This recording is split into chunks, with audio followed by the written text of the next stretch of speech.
Yo, what's up, everybody? DB right here. We are right here on the streets of Lagos in Seun. I have beautiful ladies right here, but they are not complete ladies like that. They are mama of Africa. Now, why I decided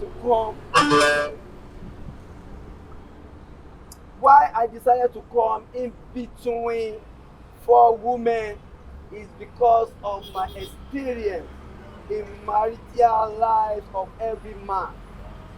You hardly see any married man right here in Nigeria that will look smart, behave.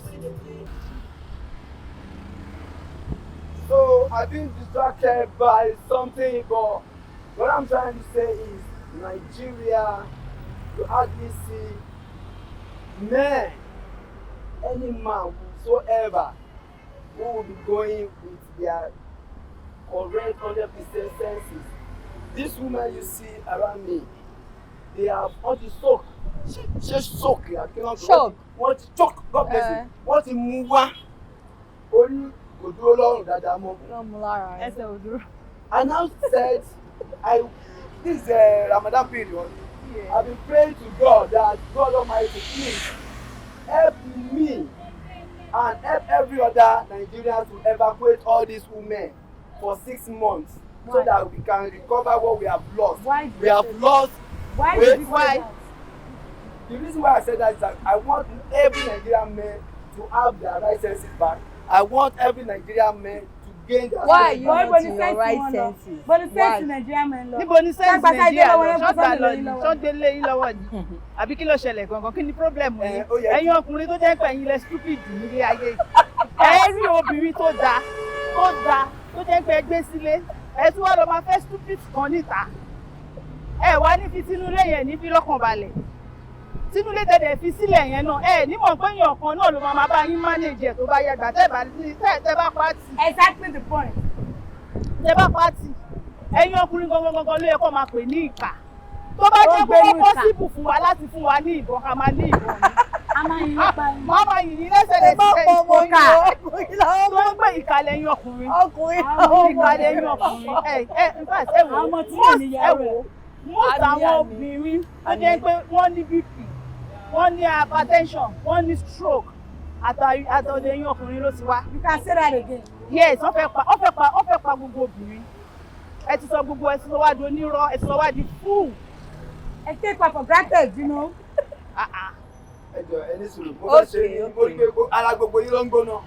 So ṣe kí n máa sọ lọ. Ẹ jẹ́ ká ṣe lẹ́yọ kọ̀ọ̀kan. Mo fẹ́ kẹ́ ṣe lẹ́yọ kọ̀ọ̀kan. Okay. Now mo sọ kọ̀ọ̀kan wípé mo fẹ́ kọ́ bá mi kọ́dọ̀ ń jọ kó wọ́n dánú Ramadan. Kó bá wa kó gbogbo obìnrin Nàìjíríà. Lọ sí ibo.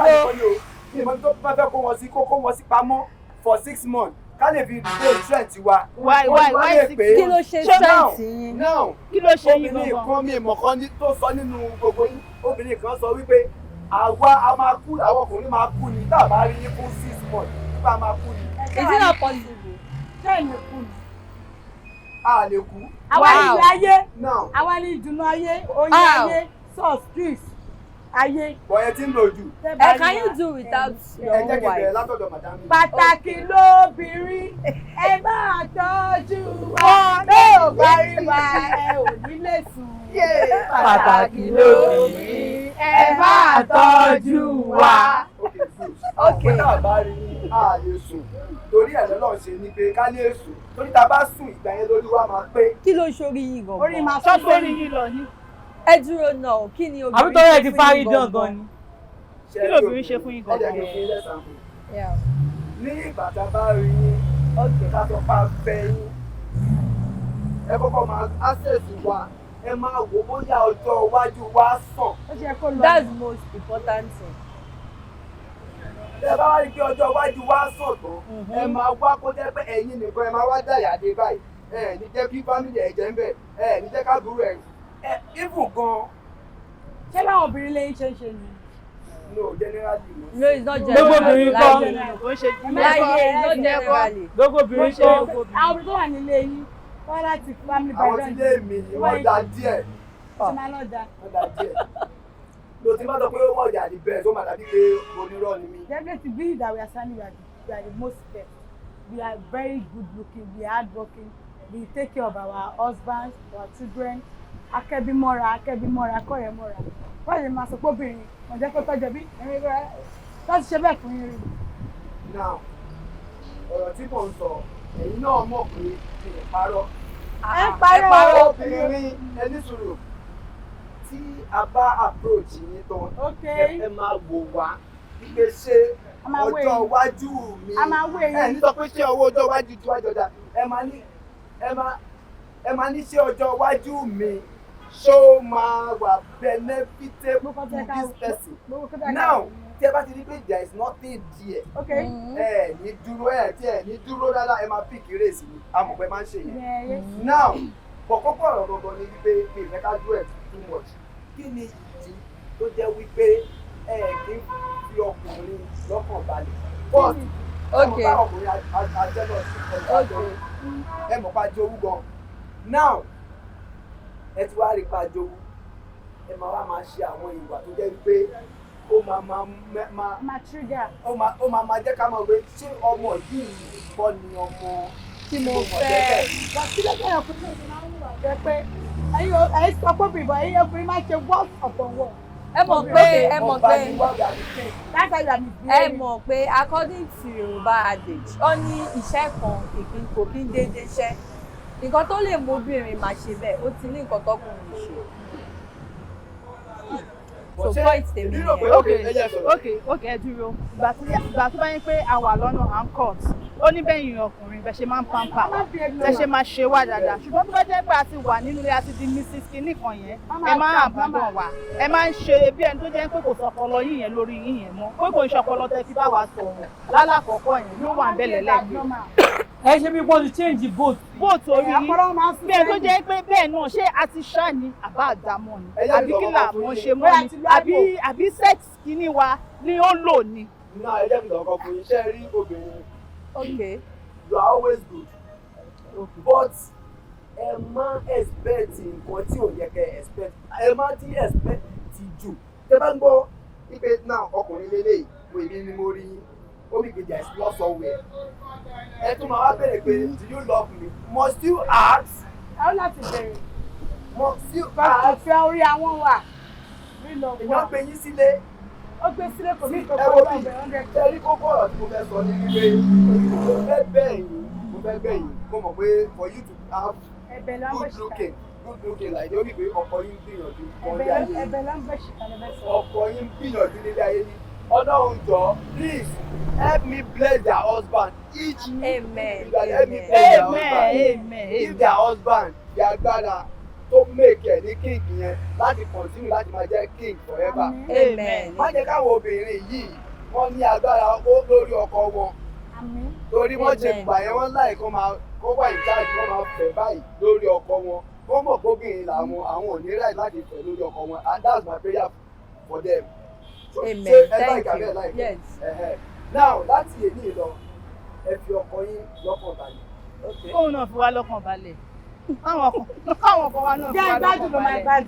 Bẹ́ẹ̀ ni nàìjíríà ìsinmi lọ́dẹ̀ ló máa jẹ́ bọ́sùn. ẹ jẹ́ n sọ fún yín ọkùnrin tó yẹ pé a máa rúbìnrin mi ó like sex gan ọ̀rọ̀ ẹ̀ ń ṣẹlẹ̀ ní ṣọ́ọ̀bù mi tẹ́lẹ̀ àwọn èèyàn máa ń jókòó a máa ń ṣeré tó obìnrin kan wá ṣe báyìí ọ̀bọ ń kú òun aṣáǹtì sí wa ní obìnrin mi nílé obìnrin mi ó like sex gan ó like kóhun àtọkùn ẹ̀ kó ṣe pípẹ́ kíkà ẹ̀ ó ṣe oríṣiríṣi kan nígbè bọ̀ ọkùnrin ọkọ ò ní táìmù fún ó pè ẹ̀ kó lọ ṣe ní ìta tó wá dọ́dọ̀ ìyàwó ẹ̀ á kàn ṣe mọ́mí and daddy ó máa dìde ó lè jẹ́ mọ́mí and daddy yẹn náà ẹ̀kan láàrin 6 months.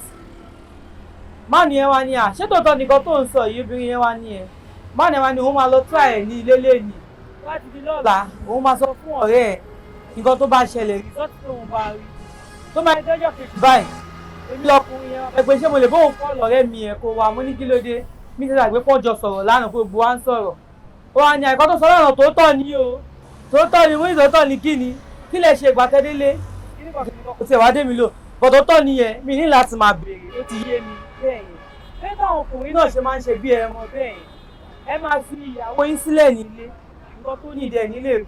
Gbogbo style Ẹ máa yìí wò ṣe. pé ti àbáǹdò ẹ̀ mọ̀ pé àbáǹdò lé ayé ara yín. Bẹ́ẹ̀ni. Ilé ayé ara wọn lọ́wọ́ àbáǹdò because Bẹ́ẹ̀ni ẹ o. sọ fún yín ọmọ bá ti ṣe kinní yẹn á máa fi pé èmi ọ̀gá I'm the èmi man, ọ̀gá I'm the man. èmi ìwà ò I'm mọ̀ the man pé of the house. níwẹ̀ tó bá ti wá dé ìta náà tó bá ń sọ̀rọ̀ wàá máa wo ìyàwó ẹ̀ bíi Bí ẹ̀gbin. bí ẹni tí ò mọ̀ kankan náà bí mumu Lọ́nà bí ẹ ẹ̀gbin. mọ̀ pé mumu tó ń wò yẹn Ó já. ẹlẹ́ni tí ń gba ìṣe ẹ̀ ṣe. Ó já. ṣe mọ̀ pé àwọn obìnrin náà wọ́n máa ń ṣe nǹkan. kí nìyẹn. ìwọ tó jẹ́ wípé ní ìgbà tí ẹ ń kọ́ ẹ mọ bẹ́ẹ̀ ṣe máa ń fọwọ́ tọ́jú bàbá ẹ wá délé tán wọ́n sọ pé ó rẹ̀ mí ṣé mo pẹ́ máa ṣe ẹ mà bẹ́ẹ̀ mọ̀. Ẹyọ ọkùnrin máa ń ṣe. ó lẹ́yìn ṣe ń sọ fún yín tẹ́ bá lọ nǹkan tí mo fẹ́ sọ fún yín lọ́sàn-án yìí ẹ lọ tọ́ láti rò dáadáa ẹ lọ padà ẹ lọ tú ọba àkí sẹ́ǹsì kẹrò. ṣe rí obìnrin tó ń sọ fún yín kó tirẹ̀ òun yẹn òbí ṣe bẹ́ẹ̀ ṣe bẹ̀rẹ̀ ló sọ fún kó tirẹ̀ òun yẹn. Bẹ́ẹ̀ni, ó máa ní. wọ́n tó máa sọ fún yín kó tirẹ̀ òun yẹn ẹ ti tì síta ọ̀rẹ́ dí ó ti lọ tọ̀ wò. Ẹ ti lù sky. àti pé Ẹjọ́ tó bẹ̀rẹ̀ ẹ bá ti ti tọ́ ṣe wò. bí kò ṣe fẹ́ bí ẹ̀ ń ṣe kàn ṣe nǹkan tí kò fẹ́ tí kò tẹ́ lọ́rùn. Kàn ṣe standing. àwọn òpè tó bá bẹ̀rẹ̀ náà kí ló fẹ́ ṣe. ọkùnrin kan sọ fún mi pé ìyàwó òun kò kí ń gbà fún òun káwọn ní ìkọ̀pọ̀ má ní ẹ má fi ẹ̀jẹ̀ ṣé lókè tó fẹ́ra pé e máa ń ṣe nìyẹn ó nílò ká tó fẹ́ra kò ṣe bẹ́ẹ̀ gbàtí wọ́n kọ́ fẹ́ sínú ilé bóyá máa ń ṣe nìyẹn ó nílò kò ṣe bẹ́ẹ̀ ó wá ní pé wọ́n á ní ìgbà olè notice kó bẹ̀rẹ̀ ó nígbà tó bí first born tọ́mọ yẹn wà bí some months òun bá wáṣẹ́ ó lọ ń ṣiṣẹ́ later lẹ́ni yẹn wá sọ fún mi pé ṣé mo lè believe pé ibi tó bá wáṣẹ́ lọ yẹn wípé ọ̀gá ìyàwó ẹ̀ yẹn ó ti ń jẹ ìyàwó ẹ̀ ló fà òun ló jẹ́ kí ọkọ yẹn mú sí nílé tó ẹ lè sọ fún mi pé gbogbo obìnrin ló ń kọ̀ ìdá akóbìnrin mi ti lọ ṣojú kòkòrò níta kó di tó ta wò ọ́ ìmí ọkọ ẹ ti tì í lọ ó ti lọ tọ̀ wò kọ̀kọ́ sí kan tó ń fà á jù ní both side àtọkùnrin àtobìnrin o tó máa fi kéré tó máa kó tirẹ̀ mi o ṣùgbọ́n oníkálukú wọ́n ti ní plan B níta Plan B. either man or woman wọ́n ti ní nǹkan tó ń ṣe níta ló ṣe máa ń rẹ̀wọ̀n tó bá délé kò sí nǹkan tó jẹ́ pé ó rẹ̀ anybody láìsí yẹn. bọ́jọ́ mọ̀ wípé obìnrin aside from pé ọkọ ni king obìnrin gangan ló lè mú ilé nínú ẹni bá bẹ̀rẹ̀. Yes, bẹ́ẹ̀ ni mo ní. jẹ́rí kí ló dé yes ọkùnrin máa ṣẹ̀. Tẹ́ bá ti ń dun obìnrin inú ọkùnrin yẹn náà máa dùn. Exactly. Bọ́ láì dun obìnrin yẹn inú ọkùnrin yẹn náà ò lè dùn. èmi rò pé ó yẹ kẹ́yìn obìnrin máa ṣe sùúrù pé ọkùnrin yóò ti ń ṣẹ̀ṣẹ̀ gbé o kò jẹ́ kẹ́mi ní sùúrù fún kò kí ń ṣe ìgbà tọkùnrin máa ṣẹ̀ṣẹ̀ gbé ní kẹ́yìn náà máa sọ pé ó ti bẹ̀rẹ̀ ìjọba yìí máa ṣe fún ẹ. reason tí o ṣe lè rí bẹ́ẹ̀ ni pé láyé tẹ́lẹ̀tẹ́lẹ̀ ẹ máa gbọ́ pé yàn kó sómi ẹ máa gbọ́ pé yàn kó kòsó kó sí gbogbo ẹ̀ nísìn Kò sí mọ́. kàkà kéèyàn para ẹ̀ ìwọ náà make yourself happy. Simple as a. ìdílé ìlérí sí ìbílẹ̀ rò pé ó gbọ́dọ̀ jẹ́ solution because ọkùnrin tẹ́rí ní ìgbà tí ẹ tí ìbẹ̀rẹ̀ wàhálà nù ilé ibẹ̀ ń dààmú ọkùnrin gbogbo bẹ́ẹ̀ tó máa jẹ tẹ́ máa mú tọ́mọ máa lọ sùkúl tí gbogbo life family máa dà lọkùnrin bá káàkiri kò jẹ́ kán ro ẹ̀yin tẹ̀lé kán ronú obìnrin mi wọ́n ronú ẹ̀ mọ́ ni but ìgbà tẹ́ bẹ̀rẹ̀ wàhálà yín ó tún wá worst case mo fẹ́ kẹ́ rò pé kẹ́ bá wa advice àwọn obìnrin yín báyìí ẹ̀yin advice wọn pé kán ṣe sùúrù gbogbo nǹkan tó kùnrin bá lè ṣe kódà gbogbo obìnrin mi wá sí. obìnrin mi lè ní kẹ́ ní sùúrù mi ò fẹ́ kéèyàn pokùnso mi ò dẹ̀ fẹ́ kéèyàn bọ́ sínú omi ọ̀sà whatever Májèlé jẹ. please do Àrẹ̀kẹ́ mú sniper. Ẹ jẹ́ kí mi sọ̀rọ̀ ṣẹ́ ẹ má mú sẹ́pà o ẹ má Ṣé kó ti rí? sí omi ọ̀sà ẹ má kó sóko ẹ má kó ẹ̀yin kòkó. obìnrin anything tó bá máa mú yín happy please. ok ẹ jẹ́ kó sọ̀rọ̀. ẹ̀yin obìnrin tẹ́ bá mọ̀ pé wà á lé ọkọ tẹ́ẹ̀dẹ̀ fẹ́ kú tí ẹ̀dẹ̀ fẹ́ ní tí tẹ́ẹ̀dẹ̀ kẹ́ máa jẹ́ kí bp yín kó máa lọ sókè lójoojúmọ́ tẹ́ bá rí pọ́kùnrin yín ó fẹ́ pa yín ẹ jọ̀ọ́ nǹkan tẹ́ bá mọ̀ kó máa múnú yín dùn ẹ ṣe mi ìfẹ́ kóbìnrin kankan kú. make yourself happy. ó yà yẹn sọ sí mi. My own advice is just simple and candid. Ẹ̀yin obìnrin etí yín mélòó ilẹ̀ tí ń gbọ́ ọ̀rọ̀ ni. Tí ẹ bá rí i pé àwọn dájú wa ọpọlọ wọn sún sẹ́yìn wọ́n fẹ́ máa inconvenient yín. Tí ẹ bá ní plan A tó bá fail ẹ lo plan B. Tí ẹ bá ní plan B tó bá ẹ lo plan C D E F tó dé Z. That is make yourself happy. ó yà yẹn sọ sí mi. my own advice is tí lè ṣe máa dùn tó máa dá náà ọwọ́ ọkùnrin ló wà. Ọkùnrin tó bá ti rí pé ilé òun ó ti ń dàrú, ìyàwó òun inú ẹ̀ ò dùn mọ́, kó fàyàwó ẹ̀ mọ́ra, kó lọ ṣe àtúnṣe. Káwọn obìnrin náà kọ́ ní sùúrù fún ọkọ wọn. tó jẹ́ náà ní ìdákejì àlè máa tó lórí pé kó bàjẹ́ tán a máa fẹ́ jẹ́ kó dáa so ẹ̀yin méjèèjì.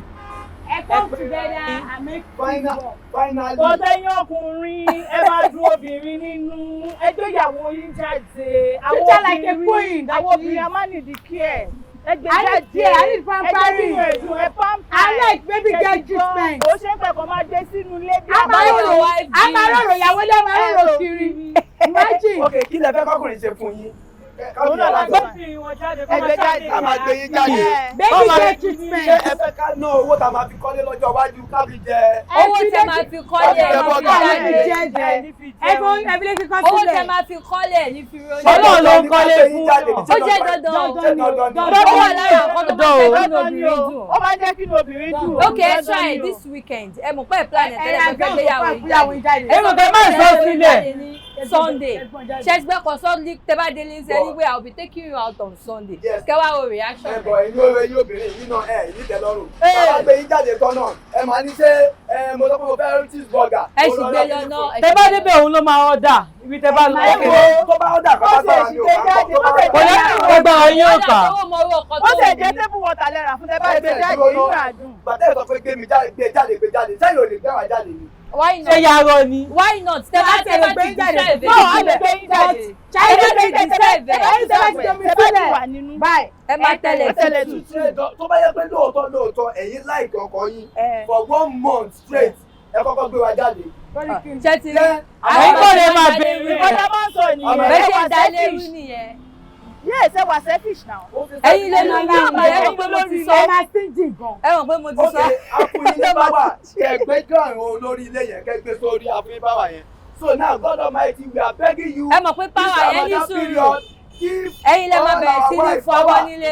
Ẹ̀yin lè máa Ṣẹ́gbẹ́ ẹ̀yin lè máa fọwọ́ nílé. ẹ máa fọ́ bóyá máa wẹ̀ Ẹ̀yin lè fún máa ọmọ. tọ́jú àwọn ọmọ. Ẹ̀yin lè máa tún lè ṣe. ẹ lè máa pọn mi. Ẹ̀yin lè máa fojú gba ṣọlé. ẹ máa ṣe gbogbo ṣẹlẹ̀ ẹ lè ní bọ́ọ̀dà ńlẹ̀. Ẹ̀yin lè máa sanwó school. Kò sí Yes, kò sí problem. problem. Ẹ̀yin lè máa ṣe gbogbo nǹkan Kò tí sí wàhálà.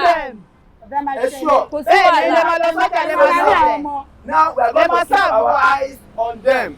No We'll problem. be checking each one of them. Anyone that fail to pay for feeding at home, I'm a checkmate wọn dáadáa. Agbára Ọlọ́run kan. Anyone tó bá fail, ẹ má béèrè school fees àwọn ọmọ. Kò sí problem. ìyẹn ló kéré jù. ẹ ṣe máa tọ́jú ilé. Ẹ ṣàtọ́jú ọmọ èdè sóúnjẹ. láàárọ̀ Ẹ tún lè ṣe. ẹ bọ́ ọmọ lọ skul kẹ. Ẹ fọ ọmọ ẹ fọṣọ. Agbára Ọlọ́run máa Ẹ ká. máa fọṣọ mi. Anyway, thank you for your time. ẹ fọ pátá ẹ We fọ wish bra. all of you give us the kí ni mo lè pè náà ìfọkànbalẹ̀ tí orí wa ti máa pé because life ọkùnrin ń live fún sí ẹsẹ̀ kan ayé ẹsẹ̀ kan ọ̀run ni. Pẹ̀lú bí mi all gan. because agbé ìfẹ́ yín agbé sọ́kàn. Obìnrin gan pẹ̀lú obìnrin obìnrin ló àgbẹ̀ ìfẹ́ lẹ́yẹlé ni. Ọlọ́run jẹ́ kẹ́ lọ́ọ̀fù wa báwa ṣe lọ́ọ̀fù yín o. Ṣùgbọ́n a ní ọ̀rọ̀ bí kan. Rọ́bìnì sàtàmọ́